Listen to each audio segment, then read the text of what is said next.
chumvi, linda nyumba hii kwa miale ya radi. Ninakuja kula kenge cha kanisa. Leo nataka nikwambie siri ambayo ipo karibu sana na wewe. Kuna kitu ambacho watu wengi wanatumia kila siku na bila kujua kina maana gani kiroho. Na kitu hicho ni chumvi ya mawe. Watu wengi huwa wanajua kwamba chumvi ya mawe ni kama kitu tu cha kuweka kwenye chakula kwa ajili ya ladha. Lakini ukweli ni kwamba chumvi imekuwa ikitumika tangu zamani kwa mambo ambayo hayahusiani kabisa na chakula.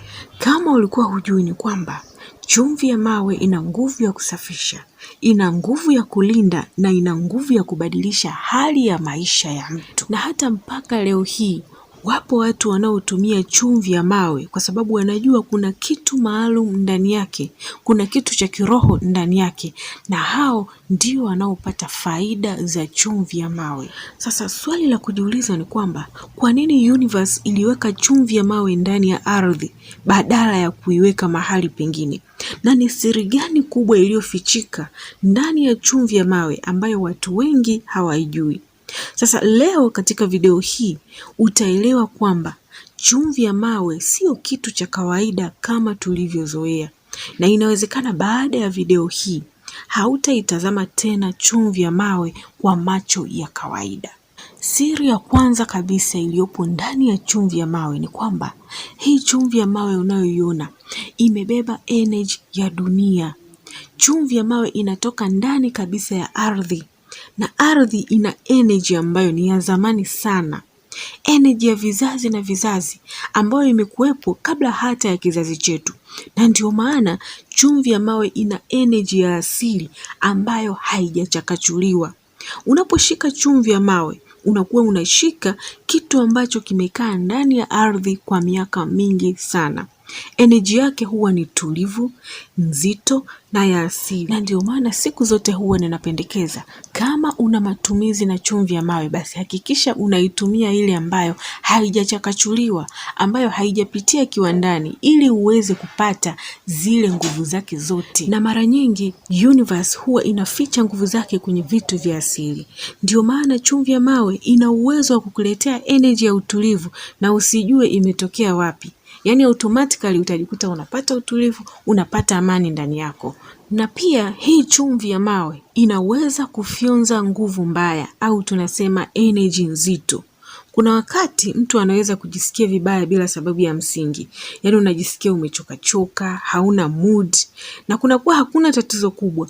Lakini moyo wako unakosa amani, unapata uzito moyoni. Nyumba inaweza kuwa nzuri, lakini bado mtu anahisi kama kuna uzito fulani unazunguka ndani ya nyumba. Hiyo ndio nguvu mbaya au tunasema nguvu nzito. Watu wengi hawajui kwamba wakati mwingine hiyo ni energy nzito au ni negative energy. Wanahisi ni jambo la kawaida tu. Sasa chumvi ya mawe ina uwezo wa kufyonza energy hiyo. Ina uwezo wa kusafisha kila kitu. Na ndio maana huwa ninashauri ndani ya nyumba yako isikosekane chumvi ya mawe. Itakusaidia sana kusafisha energy isiyoonekana. Na wewe mwenyewe utaona tu ule wepesi unaoupata baada ya kutumia chumvi ya mawe. Ninakuomba baada ya kutazama video hii ukafanya kitu rahisi sana leo hii.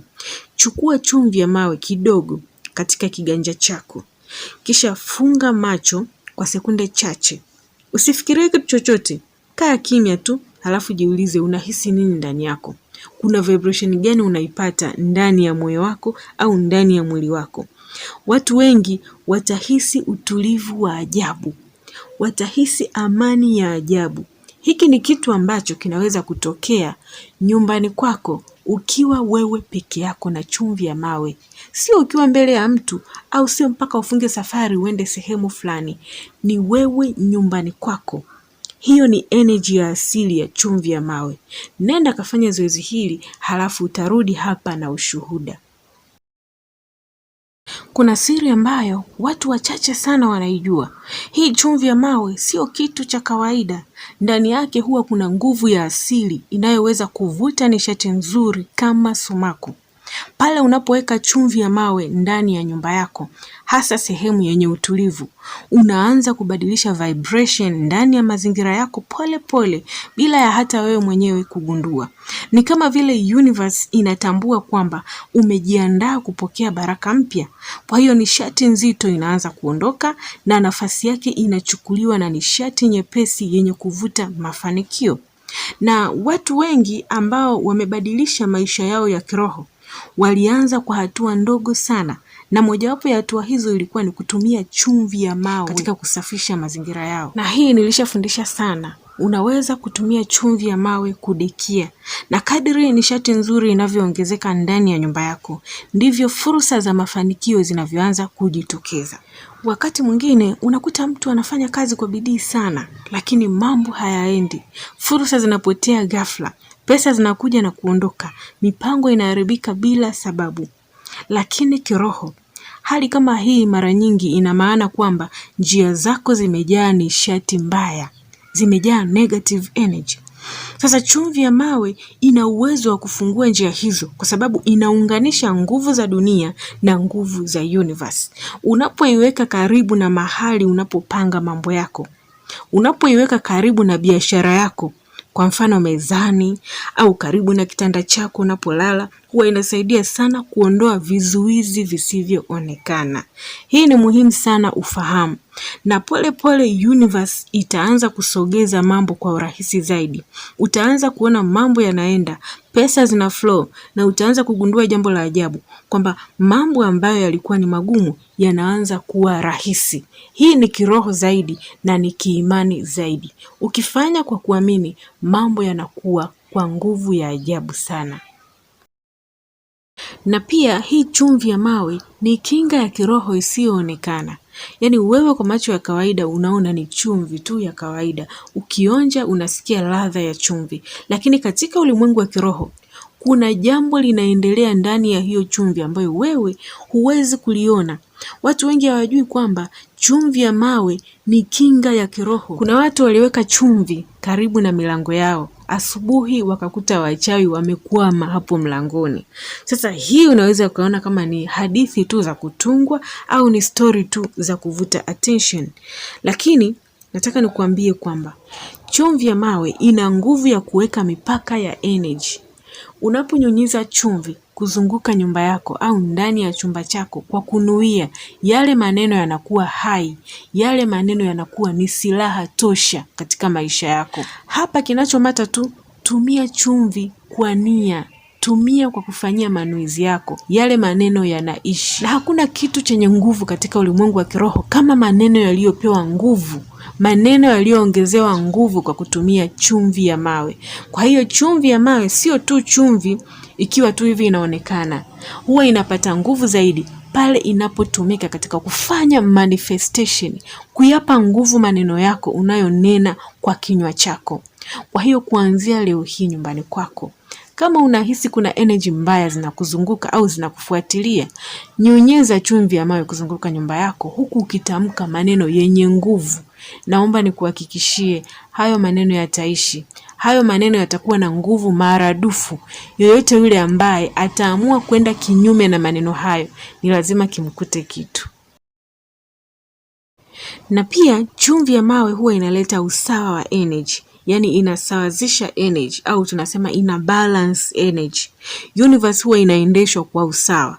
Sasa na chumvi ya mawe huwa ina uwezo wa kusaidia kurejesha usawa huo wa energy. Na ndio maana wakati mwingine mtu anaweza kutumia chumvi na akahisi nafuu bila kuelewa ni kwa nini. Kwa mfano, kama nyumbani una mgonjwa anayeumwa ugonjwa wowote ule, ukamlaza karibu na chumvi ya mawe au katika kitanda chake ukazungushia chumvi ya mawe, kuna nafuu fulani ataipata. Hiyo ni kwa sababu chumvi ya mawe imekwenda kusawazisha nguvu, imekwenda kuondoa nguvu mbaya na kuleta positive energy, ambapo positive energy huwa inaleta healing, inaleta uponyaji, inaleta nafuu, inaleta amani ndani ya nafsi ya mtu. Kwa hiyo ndio maana unapata ile ahueni fulani baada ya kukaa karibu na chumvi ya mawe. Energy iliyopo ndani ya chumvi ya mawe ni energy ya utulivu, na utulivu huwa unaleta mabadiliko chanya. Kwa hiyo popote pale utakapopeleka chumvi ya mawe, ni lazima ikalete mabadiliko chanya. Kama kulikuwa na maugomvi, chumvi italeta amani. Kama kulikuwa na hasira, chuki, chumvi ya mawe italeta amani, faraja na upendo. Na hapa naomba nikupe challenge moja ambayo ni rahisi sana, kila mtu ataweza kuifanya. Leo usiku kabla ya kulala, chukua chumvi ya mawe kidogo, weka karibu na kitanda chako. Halafu ulale kawaida tu, usiongee kitu chochote. Halafu asubuhi ukiamka jiulize, ulilala vipi? Yaani angalia usingizi ulioupata katika huo usiku. Watu wengi watagundua kwamba usingizi unakuwa ni mzuri zaidi. Na hata baada ya kuamka, utaona mwili wako una utofauti na siku nyingine.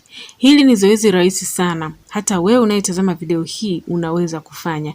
Nenda kafanya usiku wa leo, alafu njoo na ushuhuda hapa. Na kitu ambacho watu wengi huwa wakijui ni kwamba universe au huu ulimwengu tunaoishi huwa unaficha siri kwenye vitu vidogo vidogo, sio vitu vikubwa. Universe huwa haifichi nguvu zake kwenye vitu vikubwa. Mara nyingi siri kubwa huwa inafichwa kwenye vitu vidogo sana, na chumvi ni mojawapo ya vitu hivyo. Chumvi ni kitu kidogo sana, ni kitu ambacho unaweza kukidharau kikiona kwa mara ya kwanza, lakini kina maana kubwa sana katika ulimwengu wa kiroho. Na ndio maana hii siri ya chumvi ya mawe watu wengi wamechelewa kuijua. Watu wengi wamekuwa wakipuuza, na mwisho wa siku wamekuwa wakipishana na vitu vizuri katika ulimwengu wa kiroho. Kuanzia leo, anza kuitazama chumvi kwa jicho la tofauti.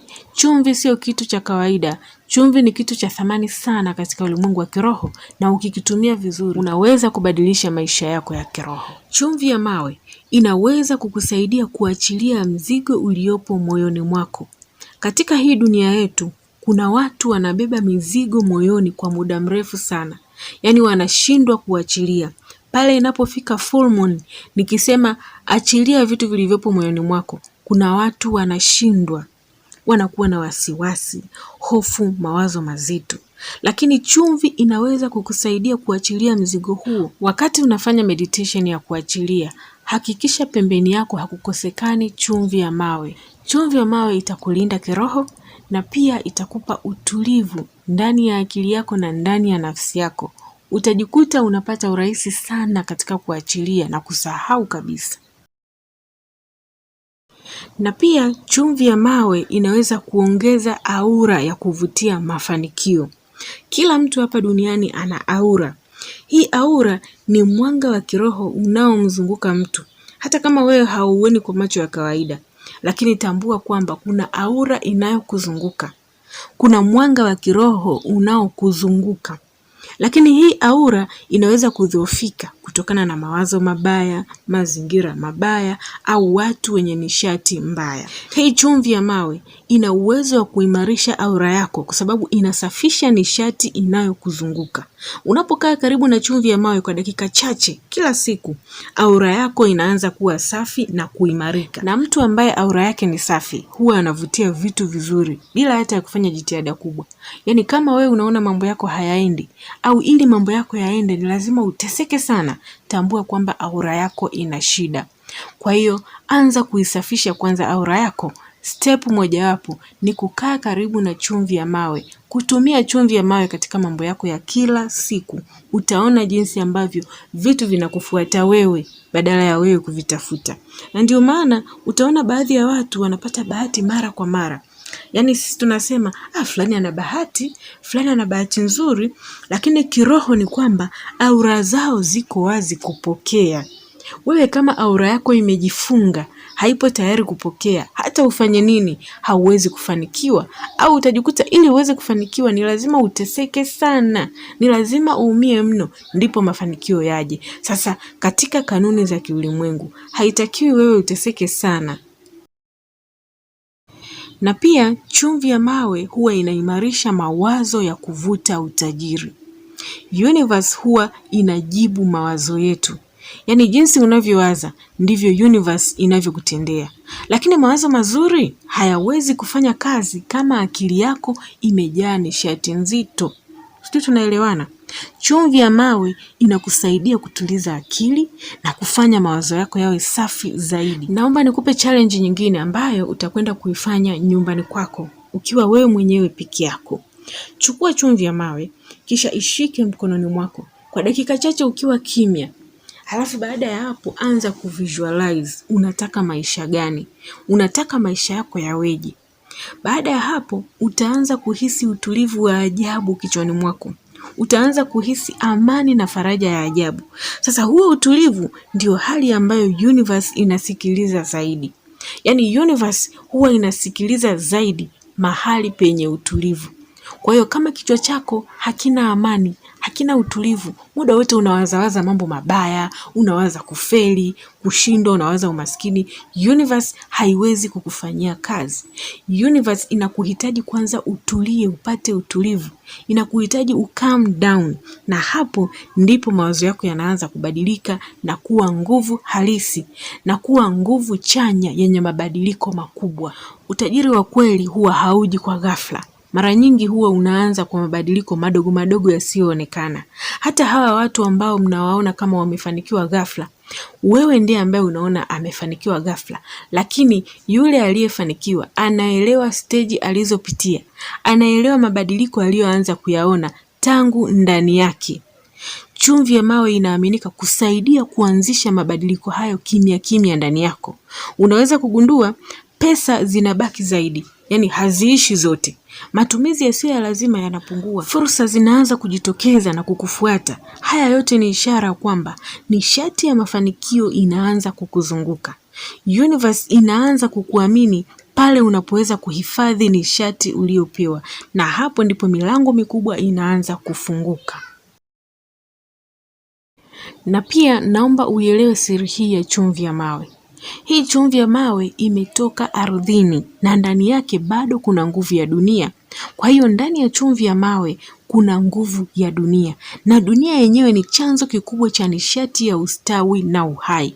Sasa unaposhika chumvi ya mawe na kuiweka karibu na wewe, aidha katika kiganja au karibu na mwili wako, ni kama unaunganisha mwili wako na nguvu za asili. Na mtu aliyeunganishwa na nguvu za asili huwa ana uthabiti wa kiroho. Na uthabiti wa kiroho ndio msingi wa mafanikio ya kweli. Kwa hiyo ili uweze kufanikiwa kwanza ni lazima uwe thabiti kiroho. Na ukiwa imara kiroho ni ngumu sana wewe kuangushwa. Na watu wengine hawajui kwamba wakati mwingine utajiri huzuiliwa sio kwa sababu wewe ni mvivu, hufanyi kazi au hujitumi, bali kwa sababu ya nishati hasi inayokuzunguka. Kila kitu it is all about energy. Umezungukwa na nishati gani? Chumvi ya mawe hii huwa inafanya kazi kama ngao ya kiroho. Inaweza kunyonya nishati hasi kabla haijakufikia. Na unapolindwa kiroho, nguvu zako zinaelekezwa kwenye mafanikio badala ya kupambana na nishati nzito. Leo hii kuna watu wanashindwa kufanya kazi za maendeleo, wanashindwa kupata mafanikio kwa sababu wanapambana na nguvu mbaya, wanapambana na uchawi. Nifanye vipi ili niweze kuilinda biashara yangu? Wanapoteza pesa nyingi kwenda kwa waganga, lakini kumbe ni kitu kidogo tu kujilinda. Na uwezo wa kujilinda unao wewe mwenyewe. Sio lazima uende kwa mtu akakulie pesa zako. Na ndio maana watu wanaotumia chumvi ya mawe kwa muda mrefu mara nyingi huwa wanahisi maisha yao yanakuwa mepesi zaidi. Yaani hawatumii nguvu kubwa, lakini vitu vinaenda. Baada ya kutazama video hii, utaanza kuiona chumvi kwa macho ya tofauti. Utaanza kuelewa kwamba universe mara nyingi haiongei kwa maneno, inaongea kwa ishara, na video hii ni mojawapo ya ishara iliyoletwa kwako. Na wakati mwingine ishara hizo zinakuwa ni karibu sana na wewe kiasi kwamba sisi hatuzioni. Chumvi ya mawe kila siku tunaiona masokoni, watu wanaiongelea, lakini tunaipuuza. Chumvi ya mawe ni moja ya ishara hizo. Inaonekana ya kawaida sana, watu wengine wanaikebehi, wanaipuuza, lakini ndani yake kuna energy ya dunia, kuna utulivu wa asili na kuna nguvu ya mabadiliko. Naomba nikwambie, haujakutana na video hii kwa bahati mbaya. Inawezekana kuna sababu imekuvuta wewe kusikiliza somo hili. Na kwa sababu universe huwa ina njia ya kuwasiliana na wale wanaotafuta kuelewa zaidi. Kwa hiyo kama umefika hapa mpaka mwisho wa video hii, ina maana kwamba kuna kitu ndani yako kinatafuta mwanga zaidi. Nafsi yako kuna kitu inatafuta. Na nataka ujue kitu kimoja muhimu sana. Hauko peke yako kwenye safari hii. Kuna watu wengi wanaanza kuamka kiroho polepole kama wewe. Wanaanza kuelewa kwamba maisha yana maana kubwa zaidi kuliko tunavyoona kwa macho yetu. na channel hii ipo kwa ajili yako, kwa ajili ya watu wanaotafuta kuelewa zaidi, kwa ajili ya watu wanaohisi kuna kitu kikubwa zaidi kwenye maisha. Na kama umehisi somo hili limekugusa kwa namna moja ama nyingine, ina maana kwamba upo kwenye njia sahihi.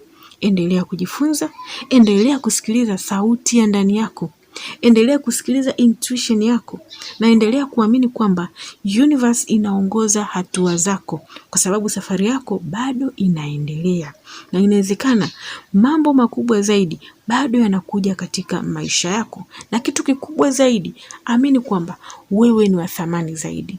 Wewe unastahili mambo mazuri yote. Jitamkie neno lolote lile la ushindi hapo katika comments. Na kama unajisikia unataka kupokea zaidi, unaweza kuendelea kutazama video zangu nyingine katika channel hii.